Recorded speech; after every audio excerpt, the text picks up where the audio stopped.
Review of war 2 Telugu dub movie. ఈ YRF spy universe నుంచి వచ్చిన ఫిలిమ్స్లో నాకు నచ్చిన ఒకే ఒక్క మూవీ ఏక్ ద టైగర్. టైగర్ జిందా హై కూడా బాగానే ఉంటుంది. రెస్ట్ ఆఫ్ ఇంకే మూవీ కూడా వర్క్ అవ్వలేదు. అండ్ మీకేది ఇష్టమో కమెంట్ చేయండి. యాక్చువల్గా ఈ వార్ 2 మీద కూడా పెద్ద ఇంట్రెస్ట్ లేదు. ఎన్టీఆర్ గారు ఉన్నారన్న ఒకే ఒక్కటి యాంటిసిపేషన్ పాయింట్ తప్ప ఎగబడి వెయిట్ చేసి చూసేసే అంత కంటెంట్ ఇందులో ఉండదని ఒక బలమైన నమ్మకం. ఆ నమ్మకంతోనే మూవీకి వెళ్ళాను. నా నమ్మకాన్ని ఇది అస్సలు పాడు చేయలేదు. ఏం ఎక్స్పెక్ట్ చేసి వెళ్ళానో అదే మూవీలో ఉంది. It's a routine Bollywood style action film. Kabir side flash back story చెప్పడానికి, ఈ యూనివర్స్లో ఎన్టీఆర్ గారిని ఇంట్రడ్యూస్ చేయడానికి, వీటి గురించి దీన్ని తీశారు తప్ప అంతకు మించి ఇంకే ఇంటెన్షన్ కనిపించలేదు. చాలా సింపుల్ స్టోరీ అనేది. కల్నల్ లుత్రా చనిపోతాడు. అది చంపింది కబీర్ అని అతను పట్టుకోవడానికి మేజర్ విక్రమ్ మిషన్లోకి ఎంటర్ అవుతాడు. వీళ్ళిద్దరి మధ్య 4 యాక్షన్ సీక్వెన్సెస్ జరుగుతాయి. ప్రతి ఒక్కరింటికి ఒక ఫైట్, ఇద్దరు కలిపి ఒక డ్యాన్స్ సాంగ్, ఇలా మెల్లిగా సర్దేశారు. బట్ అన్ఎక్స్పెక్టెడ్ ఏంటంటే ఇంటర్వల్ ట్విస్ట్ మాత్రం బాగుంటుంది. అండ్ దీనికి 3 hours రన్ టైము చాలా అన్నెసెసరీ అనిపించింది.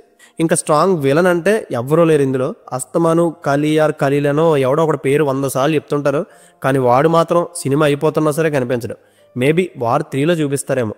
ఇంకా యూనివర్స్లో చెప్పాలంటే action sequences over the board ఉంటాయి. సో ఫిజిక్స్లు కెమిస్ట్రీలు అస్సలు వెతకద్దు, ఎందుకంటే వాళ్ళు మనుషుల్లోనే ఉండే సూపర్ హీరోలు.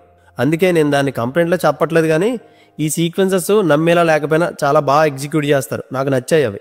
అఫ్కోర్స్ విఎఫ్ఎక్స్ మిస్టేక్స్ కనబడుతుంటాయి, కానీ మరీ బ్యాడ్ అయితే ఉండవు. అందుకే నాకు ఈ యూనివర్స్లో కథ కన్నా యాక్షన్ ఎపిసోడ్స్ ఇష్టం. ఫస్ట్ హాఫ్లో వచ్చే ట్రైన్ ఎపిసోడ్ నాకు చాలా బాగా నచ్చింది.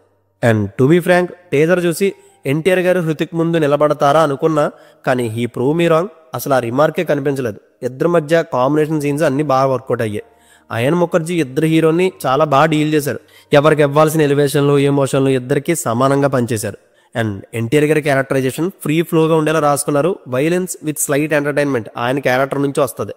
అండ్ ఒకటి చెప్పాలి, ఎన్టీఆర్ గారి ఎంట్రీలో రోల్ రైడర్ సైతాన్ అని ఒక ర్యాప్ ఆడతాడు, భలే ఉంటుంది అది. బట్ అదే ఎంట్రీలో ఎన్టీఆర్ గారి 6 ప్యాక్ని విఎఫ్ఎక్స్లో చూపించడం ట్రోల్ స్టఫ్ కాకపోతే అనవసరమైన పనులు అవన్నీ. మామూలుగా అయినా బాగానే ఉన్నారు. ఎందుకు మళ్ళీ అది పెట్టాలనిపించిందో డైరెక్టర్గా తెలియాలి. ఇంకా Hrithik as usual hero of the film. Screen ప్రెజెన్స్లో తోపు, అందులో డౌటే లేదు. పాపం ఒక్క బ్లాక్ బస్టర్ కోసం ఎన్నాళ్ళ నుంచో వెయిటింగ్ ఆయన. హోప్ ఈ మూవీ కూడా అది తెచ్చేలేం కనిపించట్లేదు. చూడాలి మరి ఏమవుతుందో. ఇంకా కియారా పాప నుంచి మీరు ఏం ఎక్స్పెక్ట్ చేస్తారో అదైతే మా థియేటర్లో కట్ చేయలేదు. మీకు కట్ చేస్తే నేనేం చేయలేను. సో ఓవరాల్ ఫస్ట్ హాఫ్ డీసెంట్గా బాగానే వెళ్ళిపోయింది. సెకండ్ హాఫ్ మాత్రం ప్రీ క్లైమాక్స్ వరకు ఫ్లాష్ బ్యాక్ ఎపిసోడ్స్తో బోర్ కొట్టించారు. And pre climax to climax మళ్ళీ మూమెంట్ వచ్చింది. ఇంకా ఈ యూనివర్స్లో ఎన్టీఆర్ గారు కూడా ఒక పార్ట్ అయిపోయినట్టే. ఏదో వాడాలని మాత్రం వాడలేదులేండి. కబీర్ క్యారెక్టర్కి, విక్రమ్ క్యారెక్టర్కి స్ట్రాంగ్ ఇంటర్లింక్ ఉంటుంది. ఫ్యూచర్లో ఈ యూనివర్స్ నుంచి ఏదైనా మూవీ వస్తే ఎన్టీఆర్ గారి క్యామియోని ఇరికించేయచ్చు. తెలుగు మార్కెట్ కోసం బాలీవుడ్ వేసే స్ట్రాటజీస్ ఇవన్నీ. ఫైనల్గా నా నుంచి ఒక సజెషన్ ఏంటంటే, స్టోరీ లేకుండా ఈ యూనివర్స్ని ఇంకా లాగడం అనవసరం. స్టార్ కాస్ట్ ఉందని చేస్తున్నారు, కానీ రైటింగ్ కంప్లీట్గా పోయింది. జనాలకు కూడా దీని మీద ఎటువంటి ఇంట్రెస్ట్ ఉన్నట్టు కనిపించట్లేదు. ఇంకా ఆపేస్తేనే బెటర్.